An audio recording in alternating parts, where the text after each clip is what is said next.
बोले श्री सतगुरु महाराज की जय। सतगुरु धनदेव चंद्र जी महाराज की जय।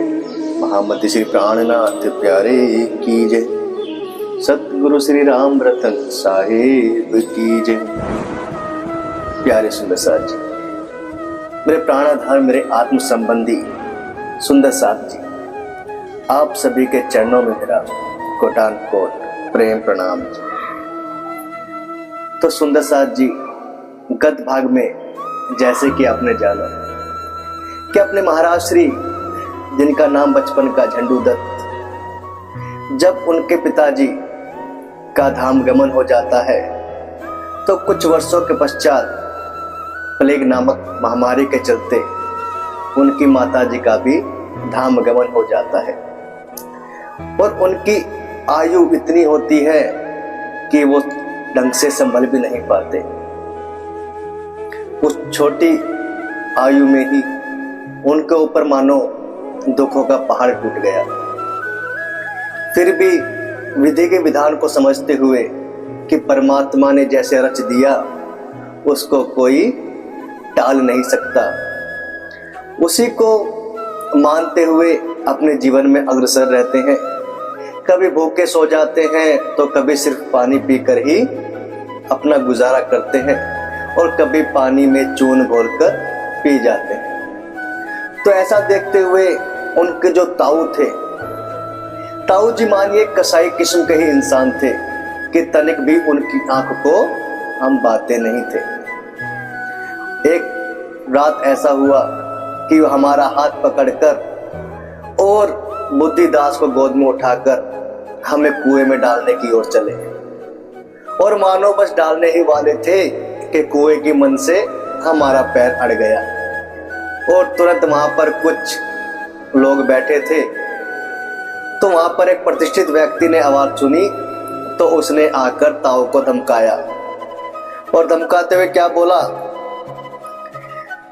नजर आया तुरंत निकलकर उसने उसको धमकाया, तुझे शर्म ना आती पंडित, उसने हमको छुड़वाया।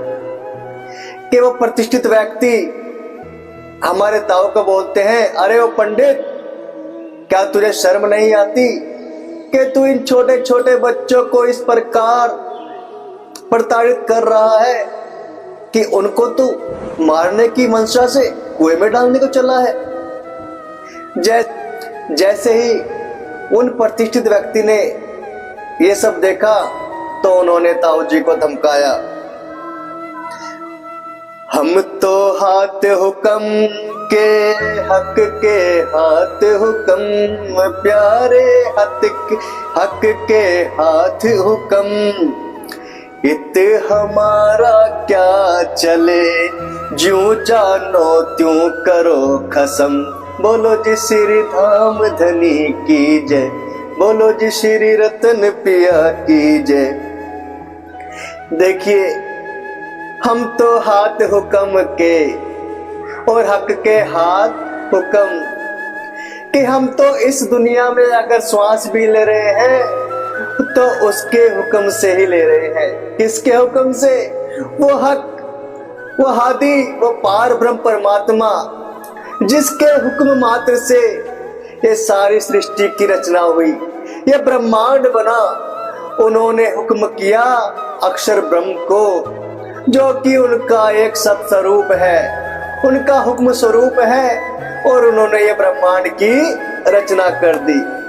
और यह सब कार्य कारिणी सब उन्हीं के द्वारा चल रहा है कि जिस प्रकार का हुक्म हमें मिला या हमारे जीवन में जिस प्रकार का हुक्म आया उसी प्रकार से हम अपने जीवन को व्यतीत कर रहे हैं। और इत हमारा क्या चले, इस दुनिया में, इस सृष्टि में, इस ब्रह्मांड में कभी किसी जीव की नहीं चली। अरे ये तो होता वही है जैसे वो पार ब्रह्म परमात्मा चाहते हैं। अगर आप सोचो कि आपके करने से कुछ हो रहा है तो नहीं सुंदर साथ जी, ऐसा कतई भी नहीं है। अगर वो चाह रहे हैं तो ही सब हो रहा है। कहते हैं ना कि उसकी रजा के बिना तो एक पत्ता भी नहीं हिल सकता। तो जैसा भी हमारे जीवन में जो भी हो रहा है वो सब उसने लेखा जोखा पहले ही लिख दिया। वो सब लिखा हुआ है कि जीवन में इसके साथ ऐसा होना है, वरना डाल देता कुएं में पहुंच न पाए कुएं तक। बालक थे हम क्या कर पाते अगर चौधरी ना हो तब। के इस प्रकार वहां पर वो समय आया कि ताऊ जी जैसे ही हमें लेकर जाते हैं कुएं की तरफ डालने के लिए, और हम तो बच्चे थे, हमारी आयु इतनी नहीं थी कि हम कुछ कर सकते अपने बचाव के लिए। वो तो एक संयोग से हमारा पैर मन से अटक गया और कुछ वहां पर जो चौधरी जो प्रतिष्ठित व्यक्ति गांव के थे वो आए और उन्होंने ताऊ जी को धमकाते हुए डपटाते हुए हमको उनसे छुड़ा दिया। 32 दांतों में जो रसना बस अपना था वैसा हाल, जिधर देखते कोई ना अपना जित देखो पाया दज्जाल। के सुंदर साथ जी जिस प्रकार 32 दांतों के बीच में अपनी जीवा होती है कि ना जाने दांतों के बीच में आकर जीवा कब कट जाए, उसी प्रकार हमारा उस समय जीवन चल रहा था कि हमें मानो हमारे माता पिता का तो धाम गमन हो गया, लेकिन हमारे आसपास कोई भी अपना नहीं बचा। एक ताऊ जी अपने थे लेकिन वो सबसे बड़े बैरी थे हमारे, मानो सबसे बड़े दुश्मन हमारे वही थे, क्योंकि उनकी मंशा यही थी कि इन दोनों को भी अगर मार दिया जाए तो इनका घर बार सब मुझे मिल जाएगा। तो इसी प्रकार जीवा की तरह हम वहां पर फंसे हुए थे और यही अपना ऐसा हाल था कि जहां देखो कि हमें ऐसा ही प्रतीत होता था कि चारों तरफ सिर्फ हमारे दुश्मन ही दुश्मन है, हमारा चाहने वाला कोई भी नहीं। दुख के साथ युद्ध हो मानो देखो कौन हार माने, खैचे वैसे ही होती है जो लड़ते हो दो दीवाने। तो बड़ी प्यारी बात है पर महाराज जी कहते हैं कि दुख के साथ तो हमारा इस समय इस प्रकार चल रहा था कि 36 का आंकड़ा है, जैसे एक युद्ध चल रहा हो आपस में कि दुख कहता है कि मैं तुझे नहीं छोड़ूंगा और हम कहते हैं कि दुख तू कर हमारा क्या करेगा। हम भी उस हक के हाथ उस हुक्म से चल रहे हैं, जो होगा देखा जाएगा। कि मानो इस प्रकार का महाभारत हमारे बीच में छिड़ा हुआ है और ऐसे आपस में खींचातानी चल रही है कि दुख अपनी तरफ को खींचता है और हम दुख से ना घबराते हुए अपने जीवन को परमात्मा के अधीन करते हुए जीवन में कार्यशील रहते हैं, प्रगतिशील रहते हैं, चलते रहते हैं। और आपस में इस प्रकार हमारा चल रहा है कि जैसे दो दीवाने लड़ रहे हो कि ये मेरा तू मेरा, और दीवान की चढ़ी पड़ी है सर के ऊपर, दुख के ऊपर है कि मैं तुम्हें दुखी करूंगा, और हमारे ऊपर है कि दुख तू कर कितना में दुखी करेगा। बुद्धिदास बच्चा था छोटा, उसे नहीं था कुछ भी होश, यह थी बस सौगात हमारी, पीते रहे दुख खामोश। के बुद्धिदास हमारे जो छोटे भाई हैं वो बहुत ही उम्र में उस समय छोटे थे, उन्हें इस बात का अनुमान भी नहीं, इस बात का उन्हें तनिक भी एहसास नहीं कि हमारे जीवन पर क्या बीत रहा है, कि माता पिता का तो धाम गमन हो गया और ऊपर से दुख भी हमें झिंझोड़ रहा है, अंदर तक हमारा कलेजा छीले जा रहा है और दुख मानो ये कह रहा है कि मैं सारा तुम्हारे ऊपर ही अपना प्रभाव दिखाऊंगा और कहीं भी दुख अब मैं नहीं जाऊंगा। तो ये मानो कि ये सौगात सिर्फ हमारे ऊपर ही थी, क्योंकि छोटा भाई काफी छोटा था और दुख हमारे लिए ही जैसे उस समय बनकर आया हो। अपने निज स्वभाव के कारण कहते ना थे किसी से दुख, जब कोई दुख आता ऊपर उसको भी ना समझा सुख। तो प्यारे सुंदर साथ जी, हमारा स्वभाव हमारा स्वभाव कुछ इस प्रकार का था कि हमने कभी भी, हमारे ऊपर कितनी भी विपदा आई, कितना भी दुख आए, लेकिन किसी के आगे अपना दुख हमने साझा नहीं किया, क्योंकि कभी कोई किसी के साथ नहीं आता। अपना जीवन हमें स्वयं ही काटना पड़ता है। कहते हैं ना कि सुख में हर कोई साथी होता है, लेकिन दुख में ना कोई। लेकिन अगर दुख को ही साथी बना लिया जाए तो सुख भी उससे अच्छा कुछ नहीं है। तो इस प्रकार हमारा स्वभाव था कि हमने कभी किसी से एक अन्न का दाना मांगकर भी नहीं खाया। तो हमारे स्वभाव के कारण हमने अपना दुख, अपनी पीड़ा किसी से भी नहीं कही, और जैसे ही कोई दुख हमारे ऊपर आता तो हम उसको क्या करते, उसे भी सुख समझकर ही सहन कर जाते, उसे पी जाते। अगर आप दुख को सुख समझकर ग्रहण करेंगे तो दुख आपका कदापि किंचित भी कुछ नहीं बिगाड़ सकता। दुख देवे दीवान की शानप देवे उड़ाए, प्यारे शानप देवे उड़ाए, ताथे दुख कोई न ले वही, सब सुख शानप चाहे। बोलो जी श्री धाम धनी की जय, बोलो जी श्री रतन पिया की जय। तो कहते हैं कि दुख देवे दीवान की, अगर आपके भीतर दुख है, विरह है, तो आपके अंदर दीवानापन खुद ब खुद आ जाएगा उस पार ब्रह्म परमात्मा के प्रति। क्योंकि कहते हैं कि दुख में हमेशा भगवान की याद आती है। इसलिए कहा है कि दुख देवे दीवानगी और श्यानप देवे उड़ाए। अगर श्यानापन हमारे भीतर आ जाए, वो सुख की कामना हमारे भीतर आ जाए और सुख समृद्धि से हम भरपूर हो, तो ये सब दीवानगी हमारी उड़ जाती है। हमें भगवान के प्रति चलने को ये बिल्कुल भी प्रेरित नहीं करती। इसलिए दुख को कोई लेना नहीं चाहता, क्योंकि दुख में बंदा दुखी हो जाता हद से ज्यादा, और सुख में वह ऐश्वर्य को झेलता है, उसका पूरा मजा उठाता है।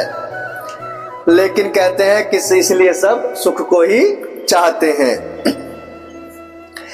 चाहने वाले दुख के दुनिया में ढूंढ देख, ब्रह्मांड यार है सुख को देख, दोस्त हुआ कोई एक। बोलो जी श्री धाम धनी की जय, बोलो जी श्री रतन पिया की जय। के दुख के चाहने वाले दुनिया में नहीं मिलते। कोई ऐसा व्यक्ति आपको बिरला भी नहीं मिलेगा कि जो दुख को अपना बनाना चाहेगा। हमेशा कोई ऐसा आपको कहीं भी व्यक्ति अगर मिल जाए कि जो दुख को अपना दोस्त बनाना चाहे, यह या तो कोई बिरला होगा, अन्यथा यह संभव नहीं। क्योंकि ये ब्रह्मांड, ये सृष्टि, ये प्रकृति सब यार किसके हैं? सब सुखों के यार हैं। सुख में सब आपके पास आ जाएंगे, दुख में कोई नहीं आएगा। अगर कोई दोस्त आपने दुख का देख लिया तो मानो वो कोई एक बिरला ही आपको मिल पाएगा। जाको स्वाद लग्यो कछु दुख को, सो सुख कब हो न चाहे प्यारे, सो सुख कब हो न चाहे। वाको सो दुख फेर फेर हृदय चढ़ चढ़ आए। बोलो जी श्री धाम धनी की जय, बोलो जी श्री रतन पिया की जय।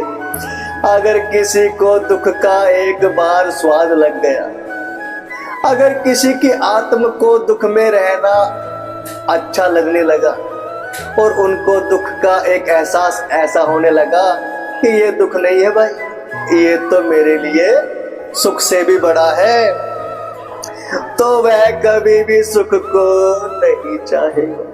क्योंकि वह दुख में ही सुख को अपना सुख मानकर, दुख को ही सुख मानकर अपना जीवन काल आगे चला रहा है। और उसको वह दुख बार बार आता है, और वह जब उसको दुख बार बार आता है तो वह हृदय पे चढ़ चढ़ा जाता है कि हृदय में मानो उसको उसकी ही कामना है कि सुख, मुझे तेरी कोई भी जरूरत नहीं है, मुझे क्या चाहिए, सिर्फ दुख। क्योंकि दुख ही अपना आहार बन जाता है, दुख ही अपना खाना है, दुख ही पीना है, और दुख से ही मानो अपना सब संबंध है, और दुख में ही हमको जीना है। मोहम्मद कहे इन दुख को मोल न कियो जाए, प्यारे मोल न कियो जाए। लाख बेर सिर दीजिए तो भी सर भर न आवे ताए। बोलो जी श्री धाम धनी की जय, बोलो जी श्री रतन पिया की जय। तो मोहम्मद श्री प्राणनाथ जी कहते हैं कि इन दुख को मोल न किया जाए, कि यह दुख इतनी अनमोल वस्तु है, अनमोल चीज है, अनमोल एहसास है कि इसका कोई मूल्य भी नहीं चुका सकता, इसका कोई मोल नहीं है। सुंदर सच, यह अनमोल है। और इसके अगर लाख सर भी दे दिए जाए, कि लाख कुर्बानियां भी दुख के लिए दे दी जाए, तो भी इसका कोई मोल नहीं है, और तिनका भर भी यह नहीं आता।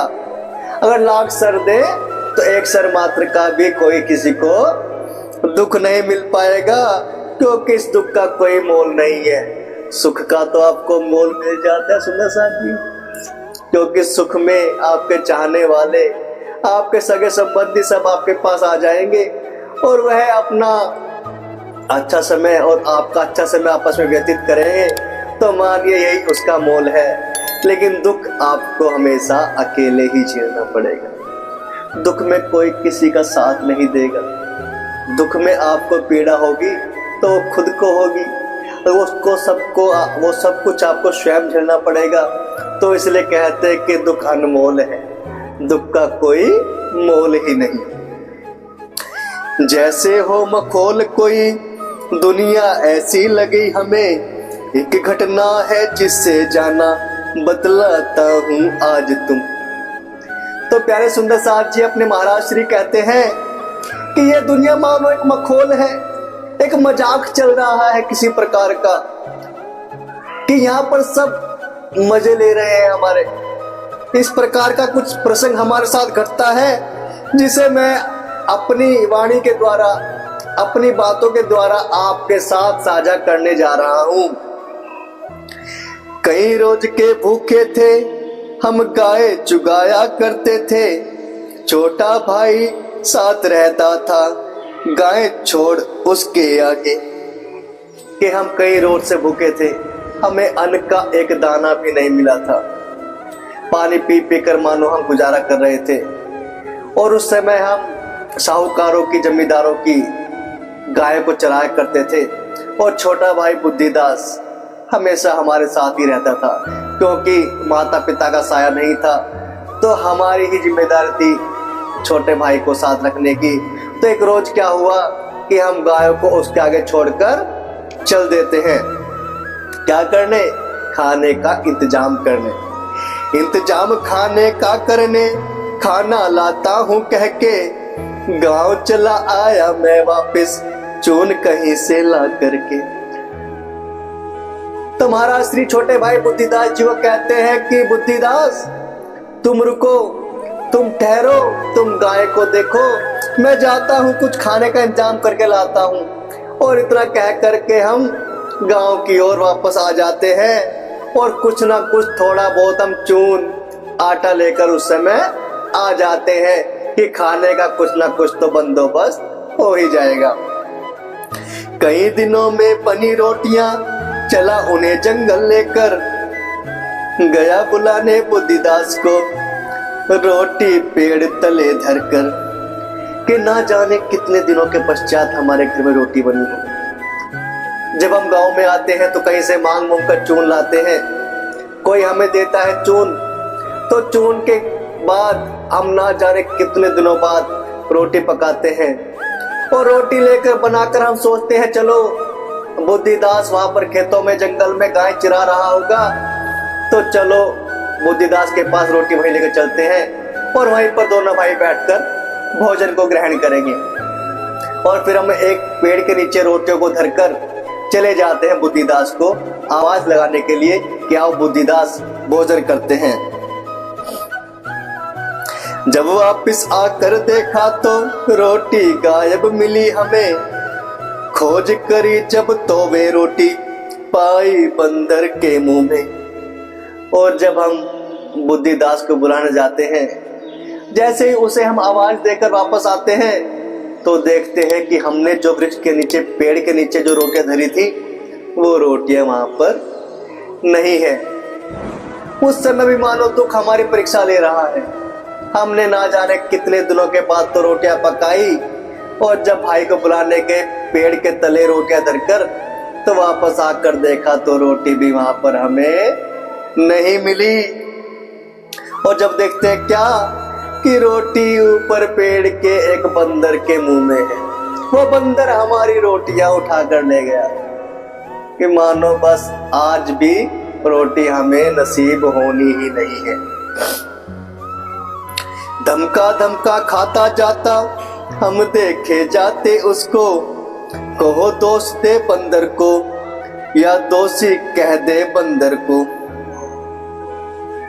कहते हैं कि धमका धमका कर, मानो बंदर भी हमारे उस समय चिढ़ा चिढ़ा कर हमें खा रहा है रोटी, कि हमारी रोटी उठाकर ले गया और हमें चिढ़ा रहा है, हमें धमका रहा है। देखो ये रोटी तुमने बनाई, लेकिन इसे मैं खा रहा हूं। अब बताइए उस बंदर को क्या दोष दे और उसको दोषी कैसे कह दे।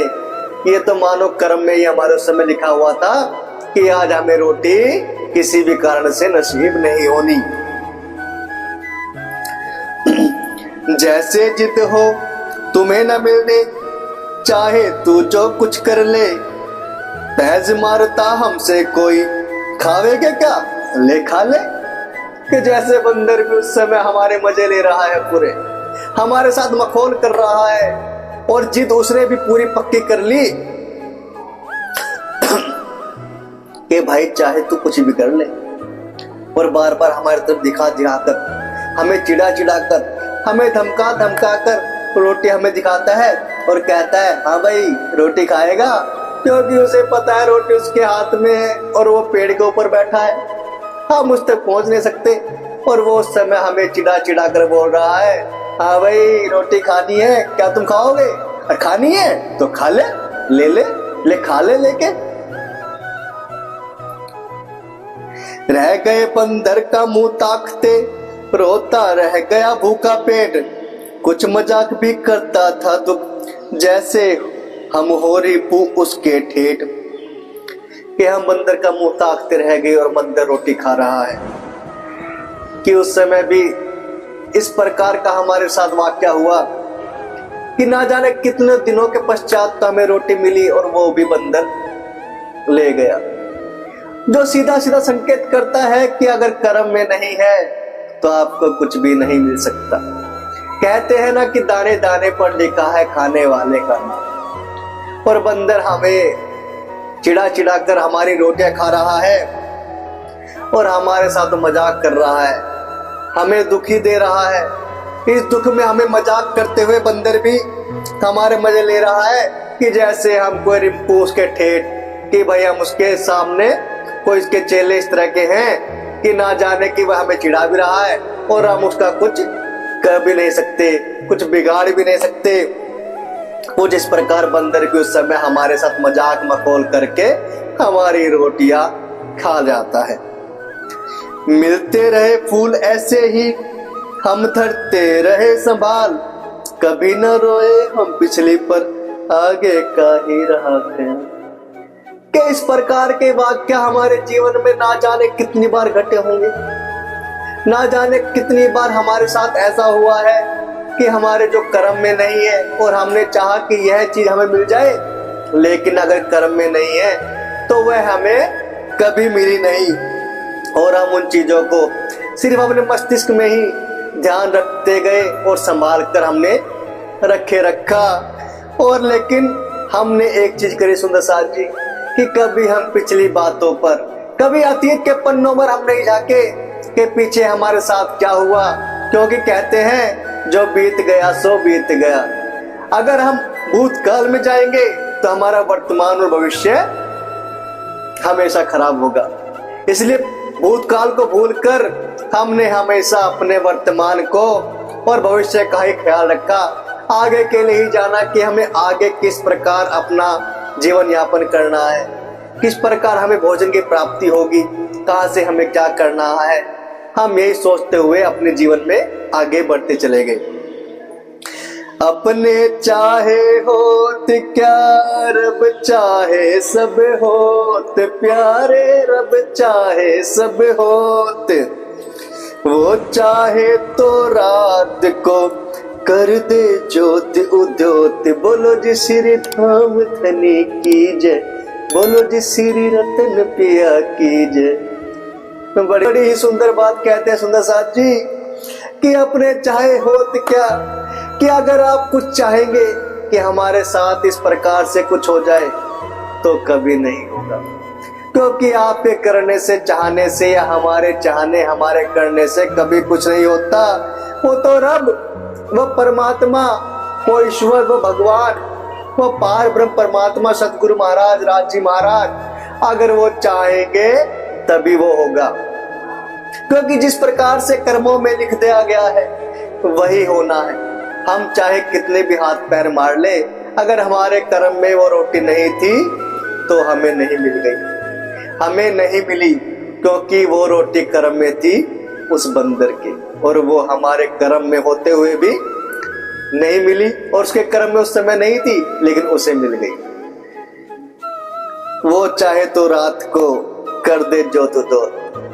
अगर उस पार ब्रह्म परमात्मा पर आपका अटूट विश्वास है, आप उनके अधीन होकर उनके ऊपर आश्रित होकर सब कुछ उन्हें समर्पित कर कर चल रहे हैं, तो यकीन माने सुंदर साथ जी, सतगुरु महाराज, वो पार ब्रह्म परमात्मा राज जी महाराज, आपको दुख तो अवश्य होता है बीच में, लेकिन आपको कभी भी साथ आपका वो कभी नहीं छोड़ते। अरे वो अगर चाहे तो कंगाल के भी कोठियां भर देते हैं, अगर वो चाहे तो अंधेरी रात को भी उजाला कर देते हैं, अगर वो चाहे तो दुख को भी ऐसा कर देते हैं कि मानो सुख का आनंद ले रहे हो दुख के अंदर भी। तो ये सब प्यारे सुंदर साथ जी अपने राज जी महाराज पार ब्रह्म परमात्मा को सब कुछ समर्पित कर दीजिए, क्योंकि सब उनके चाहने से ही होगा, हमारे चाहने से कुछ भी नहीं हो सकता। जितने थे यजमान हमारे बटे नहीं थे आपस में, ताऊ ही सबके जाते थे, फंसे हुए थे लालच में। कि हमारे पिताजी का जो कार्य था जीवन यापन के लिए वो केवल यजमानी और पुरोता ही था, और ये हमारा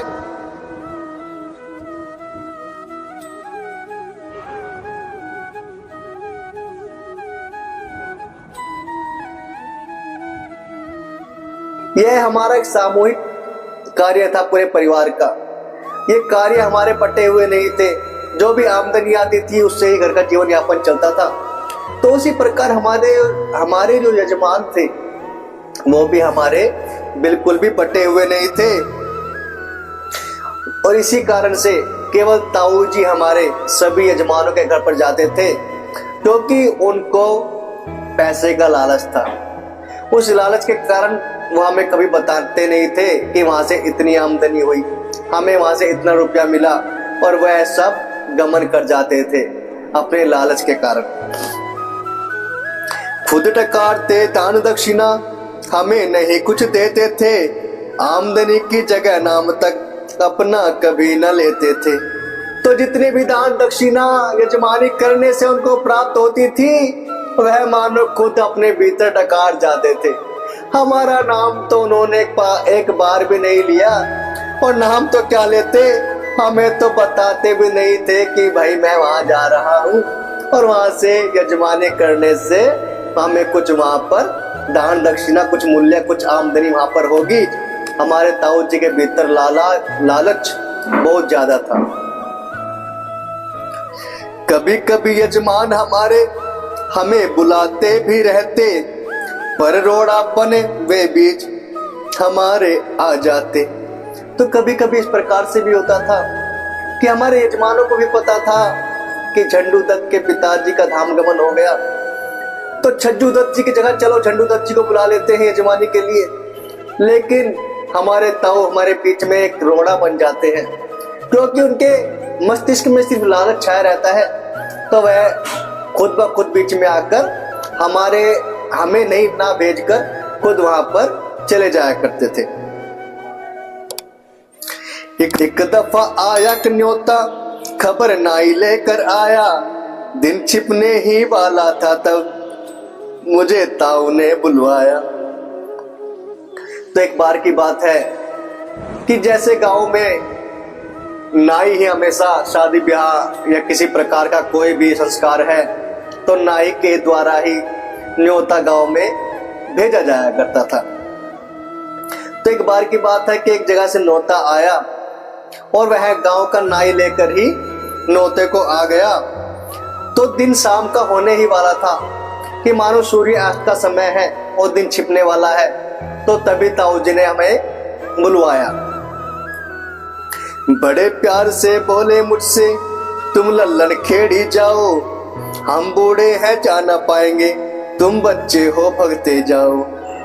और ताऊ जी मानो उस समय तो एक अलग ही रूप में थे। जिस ताऊ ने हमसे कभी प्यार से बात तक ना करी हो, और उस दिन वो हमसे कह रहे हैं बड़े प्यार से समझाते हुए बताते हुए कि भाई झंडू एक काम करो, ये न्योता आया है लल्लन खेड़ी गांव से, और एक काम करो भाई वहां पर तुम चले जाओ।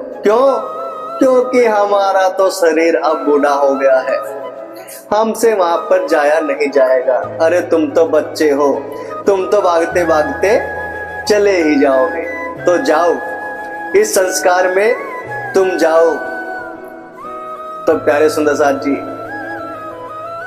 देखिए किस प्रकार अपने महाराज श्री बताते हैं कि अगर कर्म में कुछ नहीं है तो आपको तनिक भी नहीं मिलेगा। ये सब कर्मों का लेखा जोखा है, जो आपके भाग्य में है वह आपको हमेशा मिलेगा।